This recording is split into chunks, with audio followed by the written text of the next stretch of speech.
എൻ്റെ എല്ലാ പ്രിയപ്പെട്ട കൂട്ടുകാർക്കും മൈ വ്ളോഗ്സിലേക്ക് സ്വാഗതം. എല്ലാ ദിവസവും രാവിലെ നമ്മൾ എഴുന്നേൽക്കുന്ന പുതിയ പ്രതീക്ഷകളും സ്വപ്നങ്ങളും ഒക്കെ ആയിട്ടാണ്. എൻ്റെ കൊച്ചു കൊച്ചു വിശേഷങ്ങൾ പങ്കുവെച്ചുകൊണ്ടുള്ള വീഡിയോ ആണിത്. ഇഷ്ടപ്പെടുവാണെങ്കിൽ പ്ലീസ് ഒന്ന് ലൈക്കും സബ്സ്ക്രൈബും ചെയ്തതിന് സപ്പോർട്ട് ചെയ്യാൻ മറക്കല്ലേ കൂട്ടുകാരെ.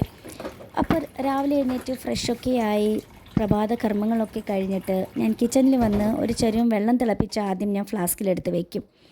ഇപ്പോൾ ഇവിടെ തണുപ്പ് കാലം ആയതുകൊണ്ട് ചൂടുവെള്ളത്തിന് നല്ല ചിലവാണ്. അപ്പോൾ ഞങ്ങളെല്ലാവരും ചൂടുവെള്ളം കുടിക്കാൻ തോന്നുന്നവർക്കൊക്കെ ആ ഫ്ലാസ്കിനകത്തുനിന്ന് എടുത്തങ്ങ് കുടിച്ചോളും. അതിനുശേഷം രാത്രി കഴുകി വെച്ച പാത്രങ്ങളൊക്കെ അടുക്കി വെക്കുകയാണ്.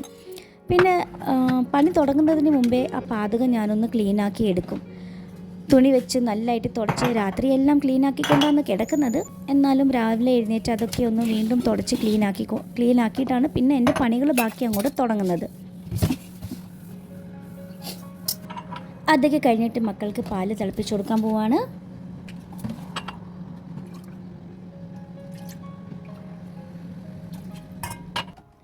അതൊക്കെ കഴിഞ്ഞപ്പോൾ രാവിലെ എഴുന്നേറ്റ് ഞാൻ വാഷിംഗ് മെഷീനകത്ത് കുറച്ച് തുണി ഇട്ടിട്ടുണ്ടായിരുന്നു കഴുകാനായിട്ട്. അതൊക്കെ കൊണ്ടുപോയി വിരിച്ചിട്ടതിന് ശേഷം തിരിച്ചു വന്നിട്ട് ഒരു കോഫിയൊക്കെ ഉണ്ടാക്കി കുടിച്ചു. ആ കോഫി കുടിച്ച് കഴിയുമ്പോൾ ഒരു എനർജി കിട്ടും. അതിനുശേഷം പിന്നെ ഫുൾ ഡേയിലുള്ള പണിയൊക്കെ ചെയ്യാൻ ഭയങ്കര ഈസി ആയിട്ടാണ് തോന്നുന്നത്. പിന്നെ ഞങ്ങളുടെ അപ്പുറത്തെ വീട്ടിലെ ആൻറ്റി നാട്ടിൽ പോയിട്ട് വന്നപ്പോൾ കുറച്ച് പലഹാരങ്ങളൊക്കെ കൊണ്ടുവന്നിട്ടുണ്ടായിരുന്നു. കൂട്ടത്തിൽ നെയ്യപ്പവും ഉണ്ണിയപ്പവും ഒക്കെ ഉണ്ടായിരുന്നു. അപ്പോൾ ഞങ്ങളെല്ലാവരും ഓരോ നെയ്യപ്പം വെച്ച് കഴിച്ചു. നല്ല ഹെവി ആയിരുന്നു. അതിനുശേഷം പിന്നെ ബ്രേക്ക്ഫാസ്റ്റ് കഴിക്കേണ്ട ആവശ്യം ഉള്ളതായിട്ടൊന്നും തോന്നിയില്ല. അതൊക്കെ കഴിഞ്ഞ് പിന്നെ കിച്ചണിലേക്ക് കയറി അടുത്ത പരിപാടിയിലേക്ക്, ലഞ്ച് ഉണ്ടാക്കാനുള്ള പരിപാടിയിലേക്ക്. അപ്പോൾ ഞാൻ ഒരുപാട് ഉള്ളി എടുത്തിട്ടുണ്ട്. എന്താണെന്ന് വെച്ച് കഴിഞ്ഞാൽ ഞങ്ങൾ കുറച്ച് ഗസ്റ്റിനെ വിളിച്ചിട്ടുണ്ട് ലഞ്ചിന് വേണ്ടിയിട്ട്. അപ്പം അതിൻ്റെ ആവശ്യത്തിനായിട്ട് കുറേ ഉള്ളി എടുത്തിട്ടുണ്ട്. ഞാൻ ഉണ്ടാക്കാൻ പോകുന്നത് മുട്ടക്കറിയാണ്.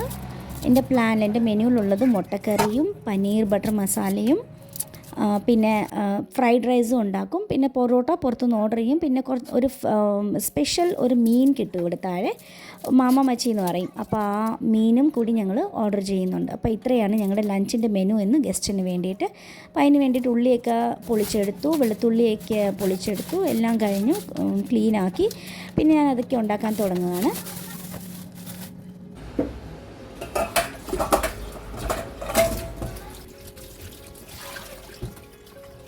ഉള്ളി അരിയുമ്പോൾ എനിക്ക് നല്ലതായിട്ട് കണ്ണ് നീറും, നല്ലപോലെ വെള്ളം വരും.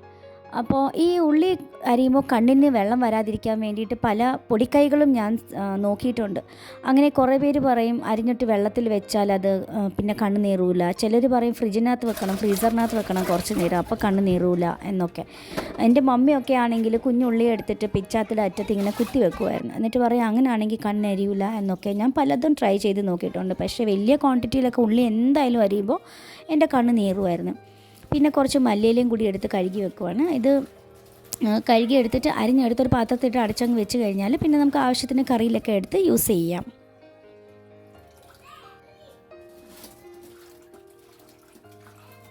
അപ്പോൾ മല്ലിയിലയൊക്കെ കഴുകിയെടുത്ത് വെച്ച് കഴിഞ്ഞു. അതിനുശേഷം അത് വെട്ടിയെടുത്തപ്പോൾ അതിൻ്റെ ബാക്കി തണ്ടുണ്ടായിരുന്നു. അപ്പോൾ തണ്ട് ഈ പ്രാവശ്യം ഞാൻ കളയുന്നില്ല. ഈ പനീറിൻ്റെ മസാല അരിക്കുമ്പോൾ അതിൻ്റെ കൂട്ടത്തിൽ ഈ തണ്ടും കൂടി ഇട്ട് അരച്ചെടുത്താൽ നല്ല ടേസ്റ്റ് വരും.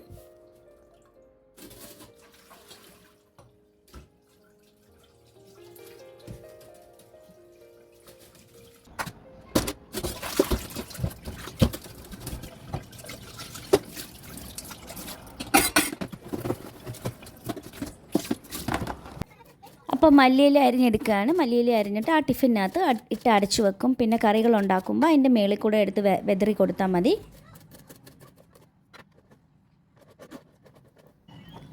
പനീർ ഉണ്ടാക്കാനായിട്ട് ഉള്ളിയും വെളുത്തുള്ളിയും ഇഞ്ചിയും കൂടെ അരിച്ചെടുക്കുകയാണ്.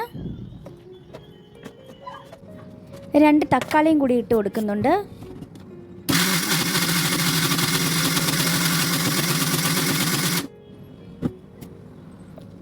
പിന്നെ നമ്മൾ കഴുകി വെച്ച മല്ലിയിലയുടെ തണ്ടും കൂടി ഇട്ട് കൊടുക്കുകയാണ്.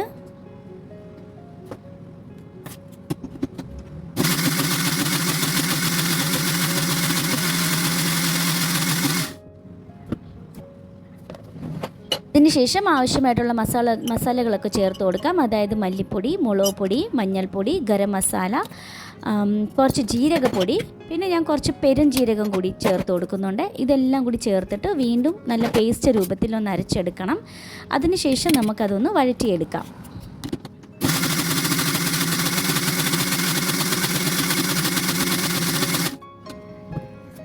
അപ്പോൾ പനീർ കറിക്കുള്ള ഗ്രേവി മസാല തയ്യാറായിട്ടുണ്ട്. അതൊരു ചീനച്ചട്ടിക്കകത്ത് എണ്ണ ഒഴിച്ചിട്ട് ഇട്ട് കൊടുത്ത് നമുക്ക് ഇളക്കി എടുത്ത് അത് വഴറ്റി കൊടുക്കണം. അത് ഒഴിച്ച് കഴിയുമ്പോൾ ശ്രദ്ധിക്കേണ്ട ഒരു കാര്യം, ഇത് തെറിക്കും, തിളയ്ക്കുമ്പോഴത്തേക്ക് ഇത് തെറിക്കും. അപ്പോൾ കയ്യിലൊക്കെ വീഴാതെ സൂക്ഷിക്കണം നമ്മൾ. അപ്പം അടച്ചു വെച്ചിട്ട് കുറച്ച് നേരം അതങ്ങ് പറ്റിച്ചതിന് ശേഷം പിന്നെ നല്ലതായിട്ട് എണ്ണ തെളിയുന്ന വരെ അതങ്ങ് വഴറ്റിയെടുക്കണം. അപ്പോൾ ഈ പണിയുടെ ഇടയ്ക്കൊക്കെ ലഞ്ച് ഉണ്ടാക്കാനുള്ള സമയം എനിക്ക് കിട്ടിയില്ല. അപ്പോൾ ദോശമാവ് ഇരിപ്പുണ്ടായിരുന്നു. പെട്ടെന്ന് ഞാൻ കുറച്ച് ചമ്മന്തി അരച്ചു. ഞങ്ങൾ ലഞ്ചിന് ദോശയും ചമ്മന്തിയാണ് കഴിച്ചത്. അതിനുശേഷം പിന്നെ ഞാൻ മുട്ടക്കറിക്കുള്ള ഉള്ളി വഴറ്റാൻ തുടങ്ങുകയാണ്. നല്ല ക്വാണ്ടിറ്റിയിൽ ഉള്ളി അരിഞ്ഞെടുത്തു. ഞാൻ ചോപ്പറിനകത്തല്ല അരിഞ്ഞ് എൻ്റെ കൈകൊണ്ട് തന്നെ അരിഞ്ഞു. ഉള്ളിയൊക്കെ അരിഞ്ഞെടുത്തിട്ട് എണ്ണയ്ക്കകത്ത് വഴറ്റുകയാണ്. പിന്നെ മുട്ട പുഴുങ്ങാൻ ഇട്ടിട്ടുണ്ട്. കുറേ മുട്ടയുണ്ട്. എനിക്ക് തോന്നുന്നു ഞാനൊരു 12 മുട്ട എടുത്തു. 12 മുട്ട എടുത്തിട്ട് പുഴുങ്ങാനിട്ടു. കാരണം ഞങ്ങളുടെ കുറച്ച് കൂടുതൽ ആൾക്കാരുണ്ടായിരുന്നു. പിന്നെ ബാക്കി അവിടെ കഴുകാനുണ്ടായിരുന്ന പാത്രങ്ങളൊക്കെ കഴുകി വെച്ചു. ദോശ ഉണ്ടാക്കിയ പാത്രവും അങ്ങനെ കുറച്ച് പാത്രങ്ങളൊക്കെ ഉണ്ടായിരുന്നതൊക്കെ കഴുകി വെച്ചു.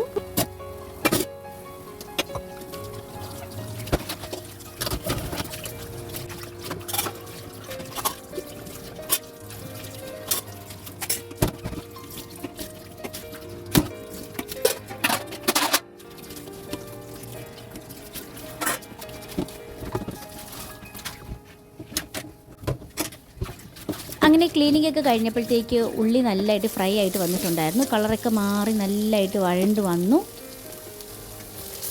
അപ്പോൾ ഒന്ന് ഇളക്കി കൊടുത്തിട്ട് പിന്നെ അതിനകത്ത് ആവശ്യത്തിനുള്ള ഇഞ്ചിയും വെളുത്തുള്ളിയും പച്ചമുളകും ഇട്ടു. പിന്നെ ആവശ്യത്തിന് മസാലകളും ഇട്ട് കൊടുത്തു. മുളക് പൊടിയും മല്ലിപ്പൊടിയും നമ്മൾ മുട്ടക്കറിക്ക് യൂഷ്വലി യൂസ് ചെയ്യുന്ന മസാലകളെല്ലാം ഇട്ടു. പിന്നെ 2 വലിയ തക്കാളിയും കൂടിയിട്ട് ഇളക്കി കൊടുത്തു. പിന്നെ നല്ലതായിട്ട് ഇളക്കിയിട്ട് അടച്ചു വെച്ചതിന് ശേഷം കുറച്ച് കഴിഞ്ഞപ്പോഴത്തേക്കും നല്ലൊരു മസാലയായിട്ട് മാറി. ഇത് കണ്ടോ, കാണാൻ തന്നെ നല്ല ഭംഗിയുണ്ടായിരുന്നു. ഉള്ളിയൊക്കെ ഉടഞ്ഞു, തക്കാളിയൊക്കെ നല്ലതായിട്ട് ഉടഞ്ഞു, ആ മസാലയോട് മിക്സായി നല്ലൊരു ഗ്രേവി ആയിട്ട് കിട്ടിയിട്ടുണ്ടായിരുന്നു. പിന്നത്തെ കാര്യങ്ങളൊക്കെ വളരെ ഫാസ്റ്റായിട്ട് നടന്നു. എനിക്ക് വീഡിയോ എടുക്കാനൊന്നും പറ്റിയില്ല. ഞാൻ നേരത്തെ പറഞ്ഞ പോലെ പിന്നെ ഞാൻ ഉണ്ടാക്കിയത് ഫ്രൈഡ് റൈസ് ആയിരുന്നു. പിന്നെ നമ്മുടെ പനീറും മുട്ടയും റെഡിയായി. പിന്നെ കുറച്ച് ബീഫ് ഫ്രൈ ചെയ്തതുണ്ടായിരുന്നു.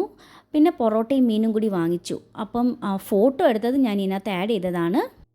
അപ്പോൾ കൂട്ടുകാരെ, നല്ലൊരു വീഡിയോ ആയിട്ട് ഇനിയും കാണാം. അതുവരേക്കും എല്ലാവർക്കും ബായ്.